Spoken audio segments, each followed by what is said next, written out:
संगीता बेचारी मजबूर थी, शादी के बाद मैं पढ़ना चाहती हूँ। उसका पति महाकुंभ मेले में वहाँ पर भीख मांग रहा होता है।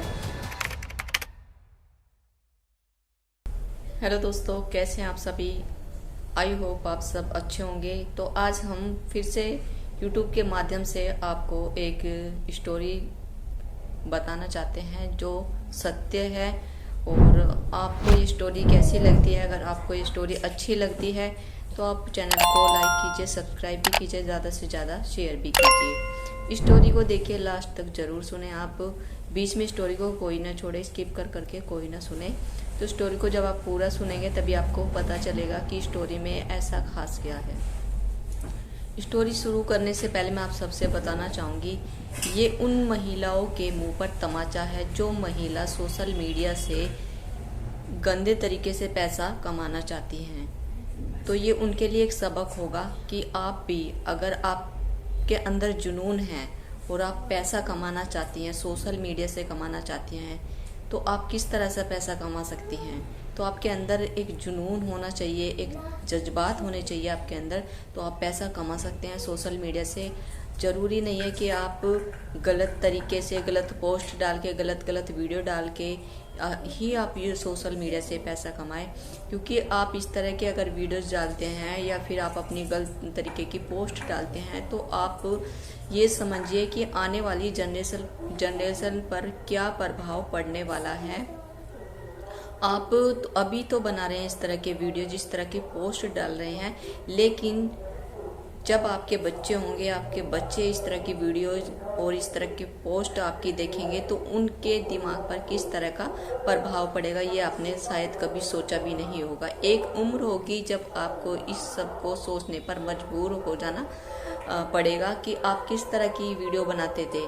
क्या कभी आप सोच सकते हैं, या कभी इस तरह का आपको अच्छा लगेगा कि आपकी माँ ने इस तरह की वीडियो, जिस तरह की फ़ोटो डाल रखी है, जिस तरह की आज के टाइम में सोशल मीडिया पे लोगों ने गंदगी मचा रखी है। 50% गंदगी महिलाओं ने मचा रखी है, और किस लिए? सिर्फ पैसा कमाने के लिए। तो सभी से रिक्वेस्ट है कि आप अच्छे तरीके से सोशल मीडिया को यूज करके पैसा कमाएं। तो अभी हम जिस टॉपिक पर आपसे बात करने वाले थे, उस टॉपिक को शुरू करते हैं कि एक बिहार की रहने वाली संगीता ने किस तरह अपने जुनून को कायम रखा और कहाँ से वो कहाँ पहुँच गई। तो आपको ध्यान से सुनना है इस स्टोरी को, और अच्छी लगे तो चैनल को सब्सक्राइब एंड शेयर जरूर करें। तो एक बिहार की रहने वाली लड़की बहुत ही गरीब परिवार से थी, नाम उसका संगीता था। तो आपको पता होगा, छोटा सा जो भी गांव होता है, आप कोई भी गांव ले लो, और बिहार में तो आपको पता होगा अधिकतर लड़कियां जब 12-13 साल की हो जाती हैं तो उनके पेरेंट्स बस उनकी शादी के बारे में सोचना शुरू कर देते हैं कि लड़की अब बड़ी होनी शुरू हो गई है तो हम इसकी शादी कर दें। कुछ इसी तरह संगीता के साथ भी हुआ।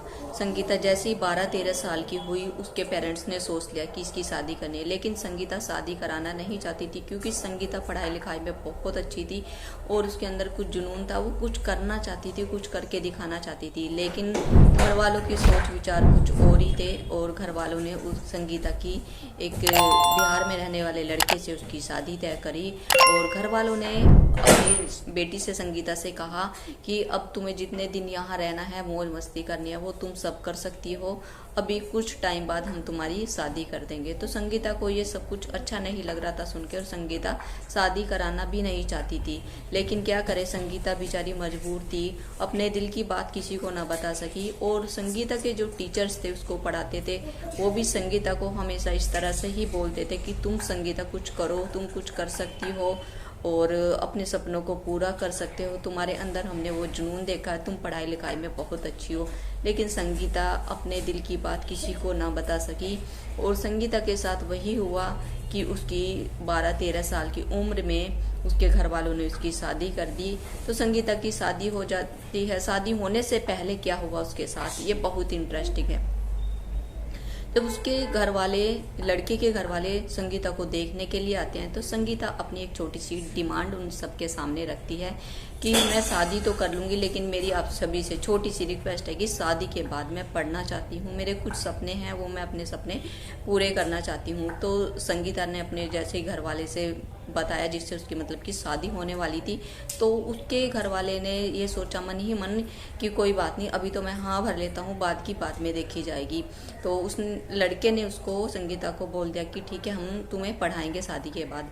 तो संगीता उस रिश्ते के लिए हाँ बोल देती है और दोनों की शादी हो जाती है। लेकिन शादी होने के कुछ टाइम बाद संगीता घर के काम में इस तरह से उलझ जाती है और हमेशा मतलब कि काम करना, सेवा करनी, उसी चीज में लगी रहती है संगीता। फिर कुछ टाइम बीत जाता है, फिर संगीता अपनी फैमिली से, अपने ससुराल वाले से बोलती है कि मुझे अभी पढ़ना है, जो मेरी पढ़ाई रुकी हुई है आगे की, वो मुझे पढ़ाई करनी है। लेकिन संगीता का घर वाला और उसके सास ससुर साफ साफ उसको मना कर देते थे कि हमें तुम्हें नहीं पढ़ाना, और तुम्हें करना क्या है, पढ़ के घर का काम ही तो करना है, रोटी सब्जी बनानी है, घर को संभालना है, तो हम नहीं पढ़ाएंगे। तो संगीता के सपने चकनाचूर हो जाते हैं और संगीता सोचने पर मजबूर हो जाती है। फिर संगीता अपने घर वाले से एक बात बोलकर अपना घर छोड़ देती है। वो बोलती है कि मैं इस घर को छोड़कर जा रही हूँ और मैं तभी वापस आऊँगी, तब मैं कुछ बन जाऊँगी, क्योंकि संगीता के अंदर जुनून था। तो उस जुनून ने संगीता को क्या बनाया, आप ध्यान से सुनिए आगे। तो संगीता चली जाती है और संगीता बहुत कठिन परिश्रम करती है, घर में जाती है, झाड़ू पोछा लगाती है, फिर सुबह को उसका झाड़ू पोछा का काम होता है, शाम को बेचारी पढ़ाई करती है, क्योंकि उसके पास ना तो कोई नौकरी थी, ना कोई वो काम कर सकती थी, क्योंकि वो अपनी पढ़ाई भी कर रही थी। तो पढ़ाई को साथ में बरकरार रखते उसने झाड़ू पोछे का काम करना बेचारी ने शुरू किया और झाड़ू पोछे के साथ साथ उसने अपनी पढ़ाई शुरू की। तो किसी तरह वो अपने जो एग्ज़ाम्स होते हैं उनको दे देती है, लेकिन कहीं ना कहीं किस्मत ने कुछ और ही लिखा था, तो उसका सिलेक्शन नहीं हो पाता है। वहीं अपने सपनों को सोचती है कि मैं फिर मतलब अपने सपनों को वो चकनाचूर होते हुए देखती है और वो हिम्मत हार जाती है। फिर कुछ टाइम बाद उसको एक लड़की मिलती है और वो लड़की उसको हौसला देती है कि मुझे इतने साल हो गए हैं और मैं आज तक कुछ नहीं कर पाई, तुमने इतने कम टाइम में कम से कम इतना तो कुछ करके दिखाया है। तभी संगीता को वहाँ से हौसला मिलता है और संगीता फिर से अपना पेपर देती है और संगीता का दूसरी बार सिलेक्शन हो जाता है। संगीता डीएसपी बन जाती है और संगीता बहुत खुश होती है। संगीता अपने मायके जाती है, संगीता का बहुत अच्छे से वेलकम किया जाता है कि हमारी बेटी ने हमारा नाम रोशन किया है और बहुत खुश होते हैं। उसके बाद संगीता फिर अपने ससुराल जाती है। जब अपनी ससुराल जाती है तो संगीता वहाँ जाकर क्या देखती है, बहुत हैरान हो जाती है वो सब देखकर, और आप भी सुनकर हैरान हो जाएंगे कि उसकी ससुराल में जब जाती है वो तो वहाँ ताला लगा हुआ मिलता है। संगीता सोचती है कि सब कहाँ चले गए और परेशान हो जाती है, कुछ नहीं पता चल पाता। फिर आस पड़ोस में जब पता करती है तो पता चलता है कि तुम्हारे जाने के बाद उन पर बहुत बड़ी विपदा आई थी और वो यहाँ से घर छोड़कर चले गए। आगे क्या होता है तो दोस्तों, जब संगीता वहाँ से फिर अपनी ससुराल से निकलती है और उसको महाकुंभ में ड्यूटी के लिए बोला जाता है और संगीता अपनी ड्यूटी बरकरार रखते हुए महाकुंभ पहुँचती है। और जब उसकी ड्यूटी महाकुंभ में लगती है, बहुत भीड़ भड़ाका होता है वहाँ पर। तो दोस्तों होता क्या है कि उसका पति महाकुंभ मेले में, बहुत इत्तेफाक की बात है, वहाँ पर भीख मांग रहा होता है और जो संगीता के साथ और पुलिस वाले होते हैं वहाँ कुछ धक्का मुक्की चलती है और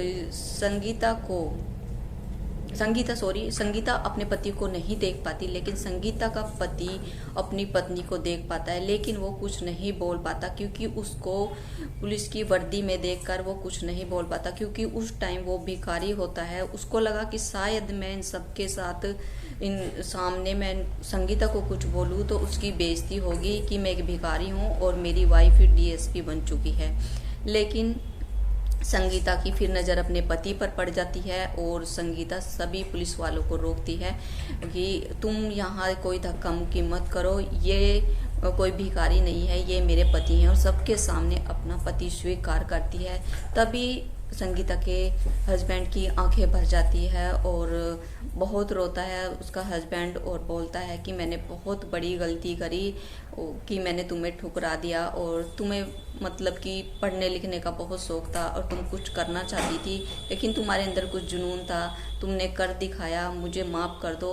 जब से तुम गई हो, जब से हमारे घर पर बहुत बड़ी विपदा आ गई है, मेरे घर वाले भी इधर उधर हो गए हैं, ख़त्म हो गए हैं और मैं आज यहाँ महाकुंभ में भीख मांग रहा हूँ, मुझे संगीता तुम क्षमा कर दो। तो संगीता ने कहा कि अभी भी ज़्यादा देर नहीं हुई है, अब भी हम अपनी ज़िंदगी अच्छे से जी सकते हैं। तो एक दूसरे को दोबारा से उन्होंने स्वीकार किया और एक दूसरे के साथ मिलजुल कर रहे और संगीता ने अपने पति को एक नई लाइफ दी, क्योंकि वो तो एक भिखारी बन चुका था। चाहती संगीता जैसे उसने उसके सपनों को चकनाचूर किया, वो भी उसको छोड़ सकती थी, लेकिन संगीता ने हौसला दिखाया और अपने पति को दोबारा से स्वीकार किया। तो आपको ये स्टोरी कैसी लगी है? अगर आपको ये स्टोरी अच्छी लगी हो तो चैनल को लाइक एंड सब्सक्राइब जरूर करें। इस तरह की स्टोरी मैं आपके सामने और भी लेकर आती रहूँगी, बस आपके प्यार और सपोर्ट की ज़रूरत है। अभी भी देखिए मेरा न्यू चैनल है, बीच बीच में थोड़ी बहुत मिस्टेक होती रहेंगी, प्लीज़ उनको इग्नोर करना। मिलती हूँ आपसे किसी नेक्स्ट वीडियो में, तब तक के लिए मेरी सभी प्यारी बहनों को नमस्ते।